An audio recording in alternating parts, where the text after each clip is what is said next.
thylakoid membrane is said to be loculus. And this edge is what edge? Inner edge of the thylakoid membrane. This is the outer edge of the thylakoid membrane. This is the width of the thylakoid membrane. And the outer edge is in contact with stroma of the chloroplast. So plastoquinone, which is an important mobile electron carrier inside the thylakoid membrane, it moves from outer edge to the inner edge and back to outer edge. So it performs a movement like this inside the thylakoid membrane. So it becomes mobile electron carrier. In addition to this, there is a copper containing protein in the thylakoid membrane, that is PC, plastocyanin. And this also occurs inside the thylakoid membrane. Suppose here if you have pigment system first and here you have pigment system second. These are two pigment systems which are present in the thylakoid membrane. This will perform shuttling movement between the two pigment systems, pigment system first and second.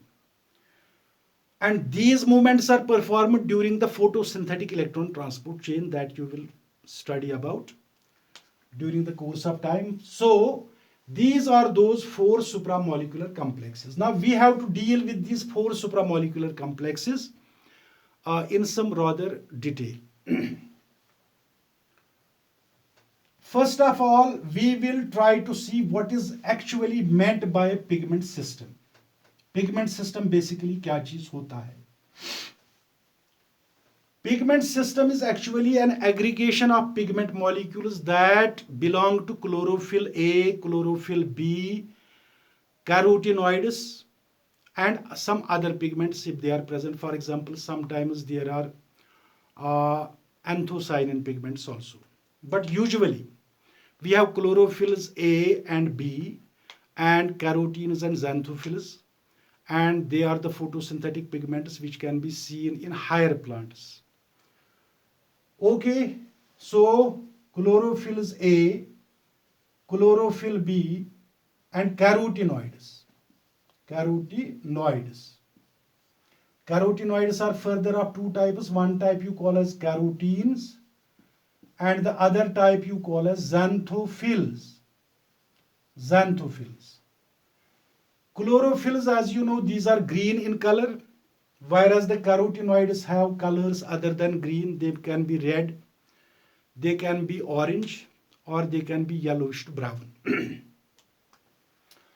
Okay, so pigment molecules belonging to chlorophyll A, to chlorophyll B, to carotenes and xanthophylls. Approximately I am telling you, approximately 200 in number.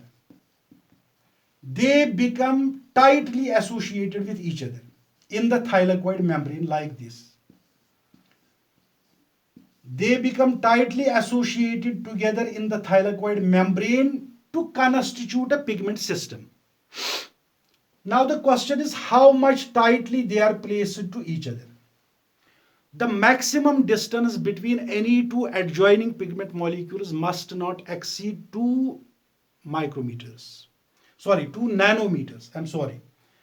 nanometers must be the maximum distance between any two adjoining pigment molecules. So this is a very tight arrangement of the pigment molecules which is maintained in the thylakoid membranes, and it is maintained by the proteins of the thylakoid membrane because these pigments, they share a covalent force of attraction with the proteins of the thylakoid membrane and hence become organized to form a pigment system. But in each pigment system you can see one chlorophyll A molecule, only one chlorophyll A molecule in the entire group of these pigment molecules gets a special chemical environment and it begins to behave as reaction center in the pigment system. Reaction center, or you can also call as photocenter or trap center. Trap center. Reaction center or photo center or trap center, it only belongs to chlorophyll A.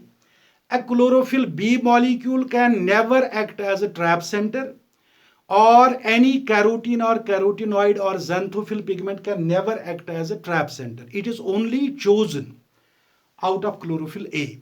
Chlorophyll A pigment molecule has variants. It has many variants on the basis of absorption maxima. Suppose if you see, we have pigment system first, and in pigment system first the reaction center, which is a special chlorophyll A, is designated as P700. This is because this pigment that acts as reaction center of pigment system first, it can absorb wavelengths up to 700 nanometers. That is 700 nanometers wavelength can be absorbed effectively by it, and other wavelengths which are below than 700 nanometers. That is why its absorption maximum is 700 nanometers and is designated as P700. On the other hand, if you see pigment system second जो दूसरा वाला pigment system है, उसका जो reaction center है, that is also a chlorophyll A molecule, a specialized molecule, but it is designated by P680. The value can indicate that the absorption maximum of this pigment molecule is 680 nanometers, and it can also absorb wavelengths lower than this, not more than this. So these are reaction centers. Now what actually is done by these reaction centers in the pigment system? The pigment system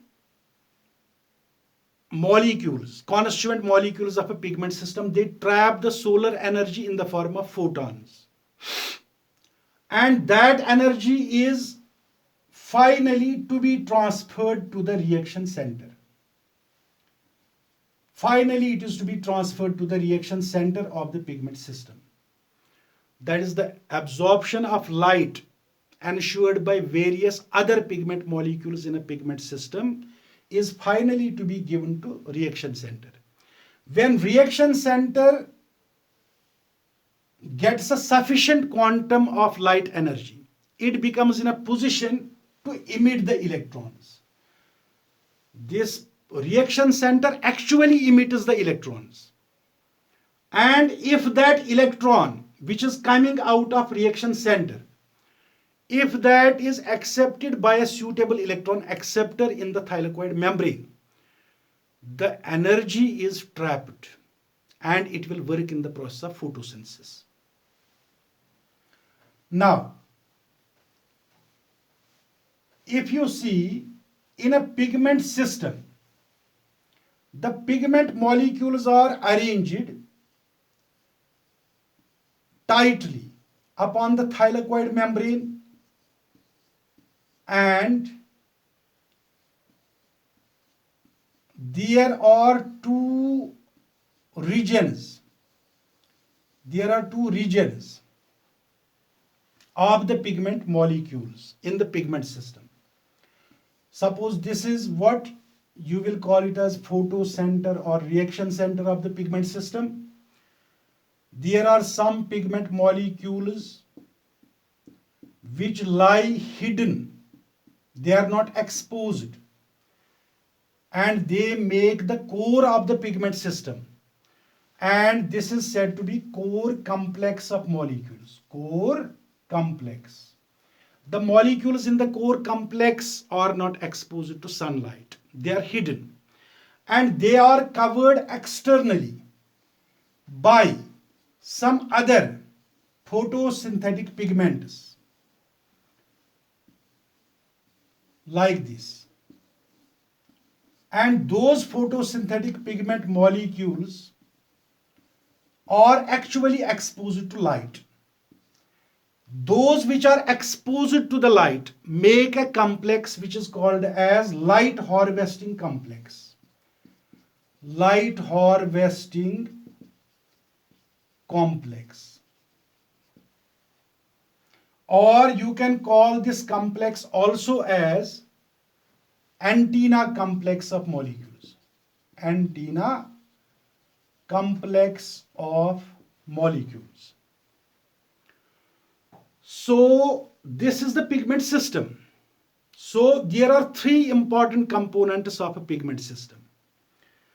One is the core complex, in which the pigment molecules are towards the interior of the pigment system. That is, they are not exposed to what? They are not exposed to light.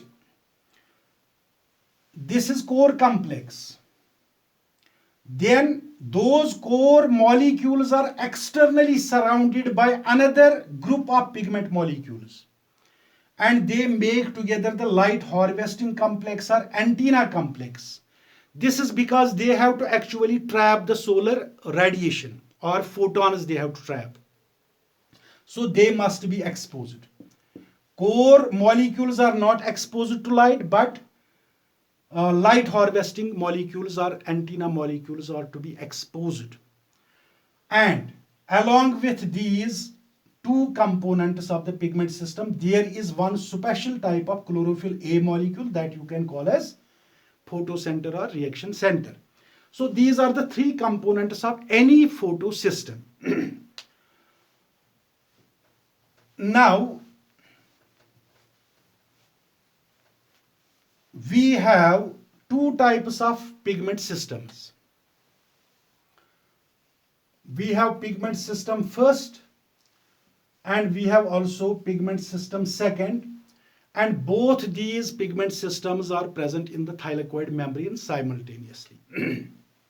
Now let us draw here pigment system first. Pigment system first has its reaction center P700, and these are its core molecules. These are the core molecules that together make core complex first. We will call this as core complex first. But the core complex first is hidden, and it is surrounded externally by antenna molecules or light harvesting molecules like this. So these are the light harvesting molecules or antenna molecules that I have drawn in the black. These little ones that I have shown them as little ones, little pigment molecules, but actually they are the same in size. These are said to be what? Core molecules. So we will label this as core complex first, and this will be labeled as antenna complex first. Antenna complex first, or you can call it as light harvesting complex first.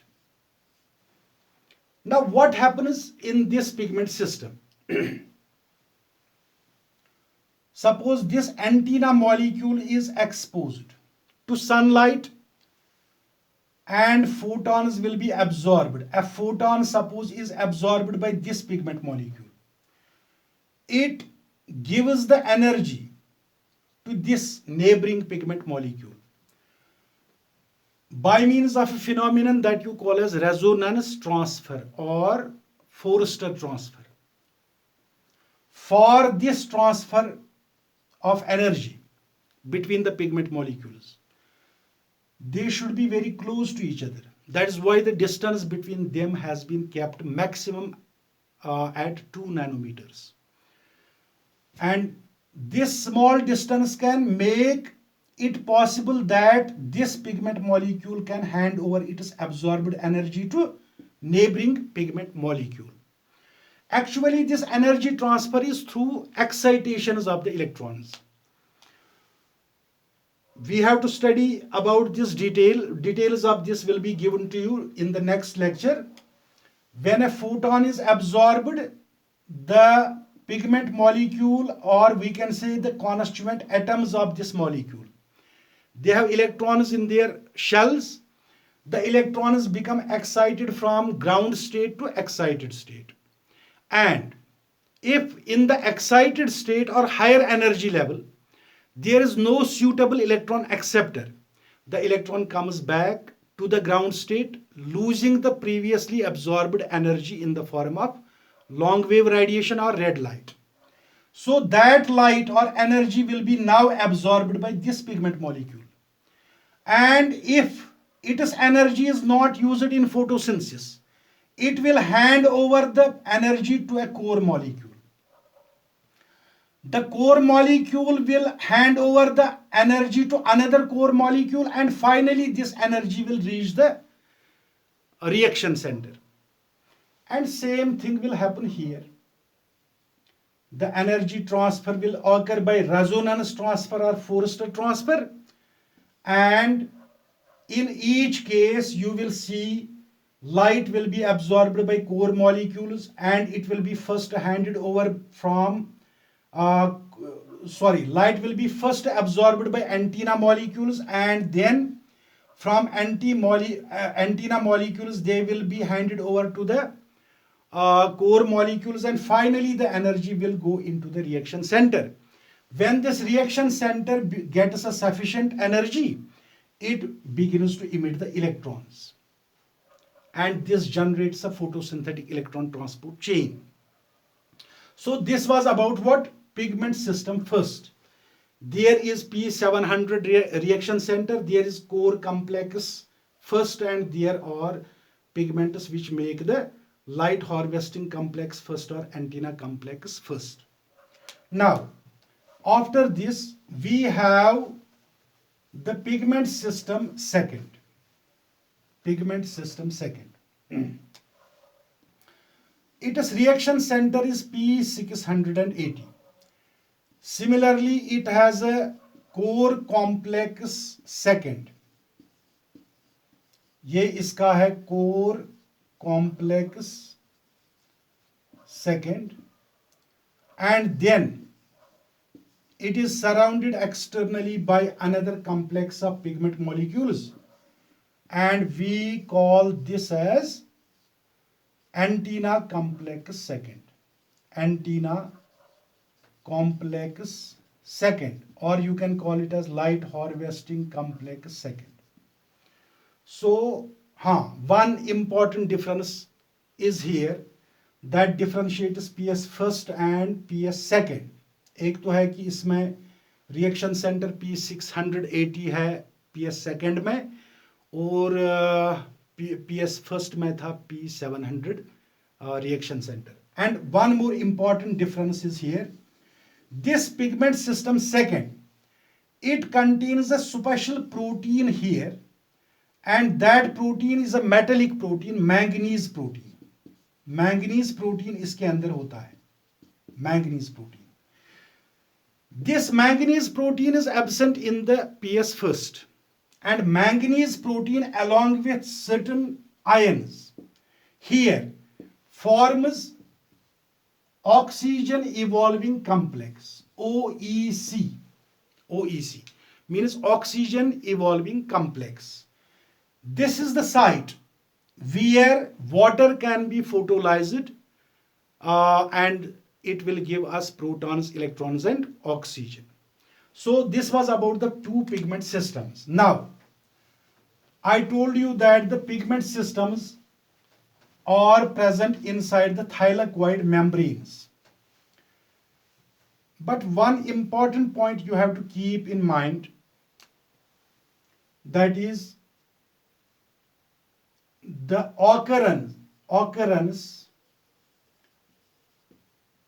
of these pigment systems. We have thylakoid membranes stacked together to form the grana.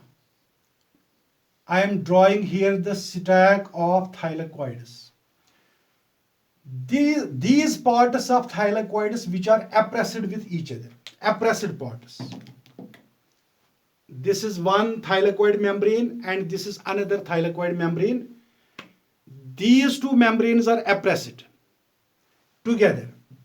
So this becomes the appressed part of the thylakoid membrane. Appressed part. Again here we have appressed parts of two thylakoid membranes here also and here also.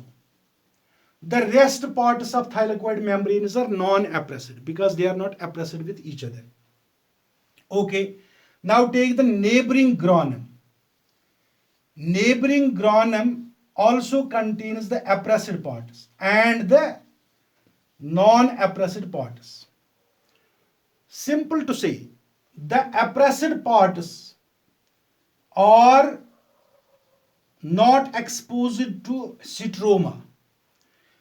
Appressed parts, I mean to say. The non-appressed parts are exposed to what? Stroma. They are bathed externally by stroma.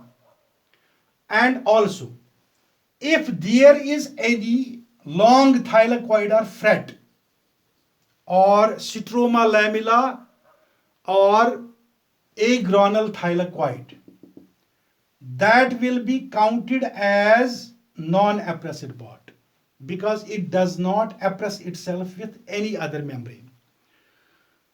Now, important here to listen is that there are two types of parts of the thylakoid membranes. One part you call as appressed part and another part is non-appressed part.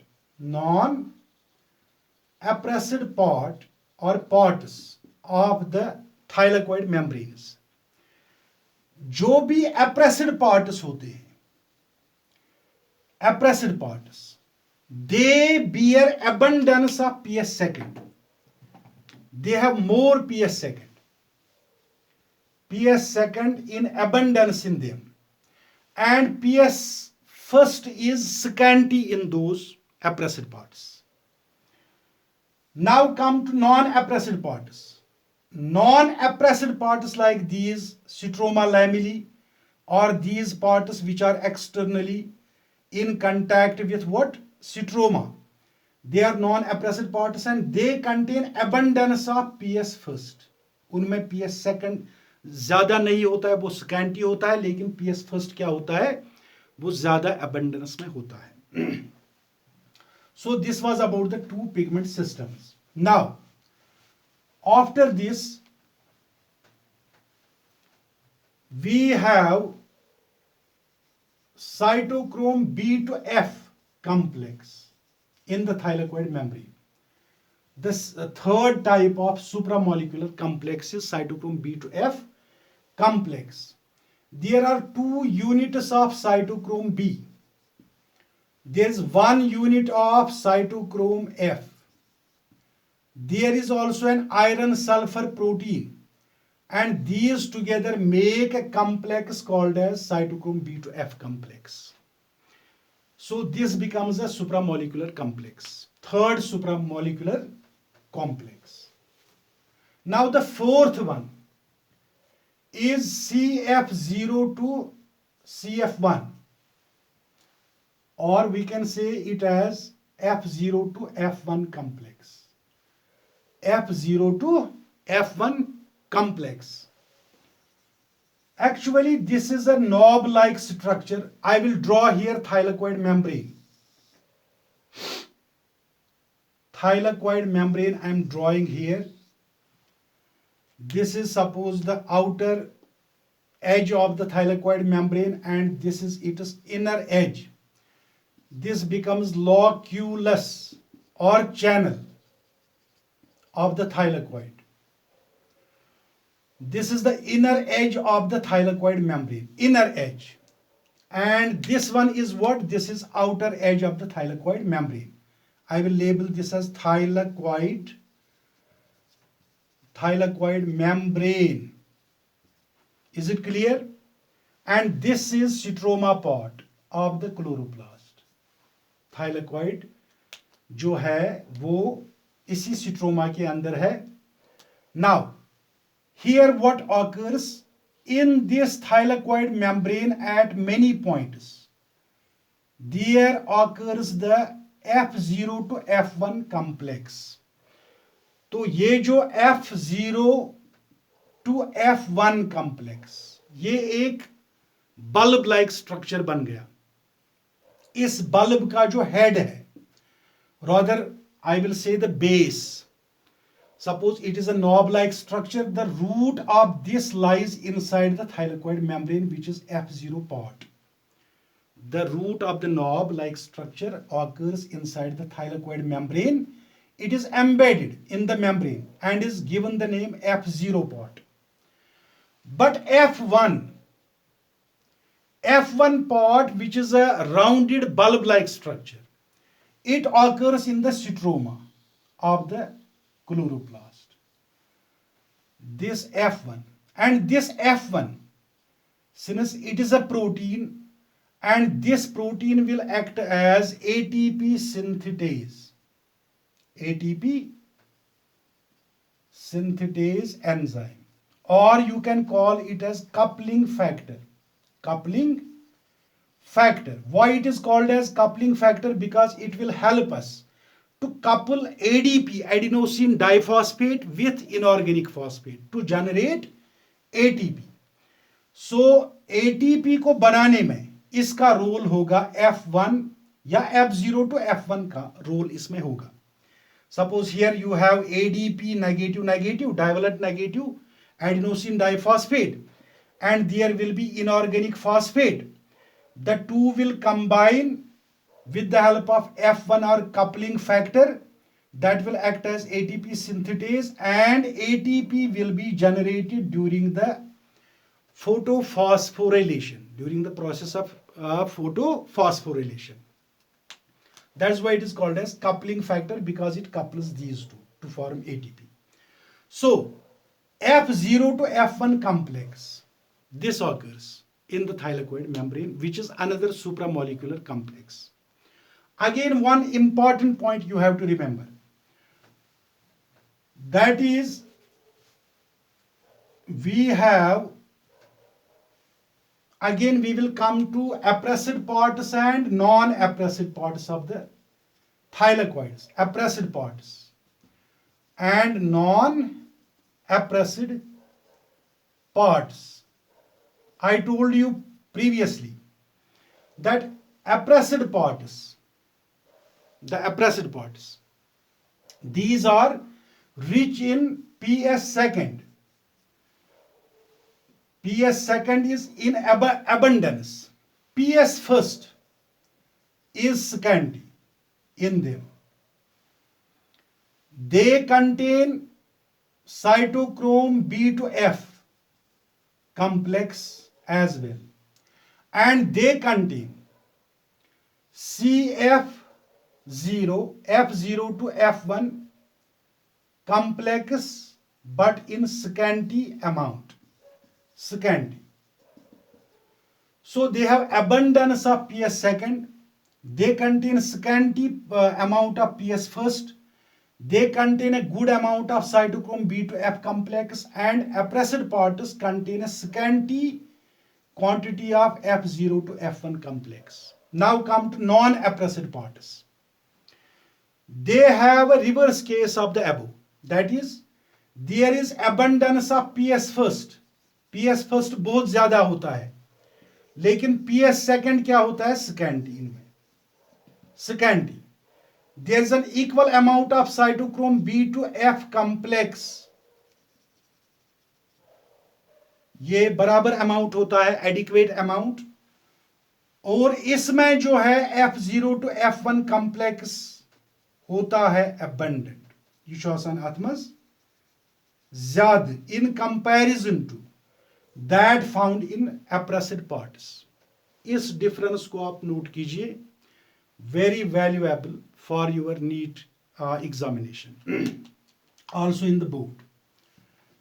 So I have completed the contents of the thylakoid membrane. That is the 4 supramolecular complexes. I think this is sufficient for today's lecture. Inshallah, we will meet very soon again. Thank you.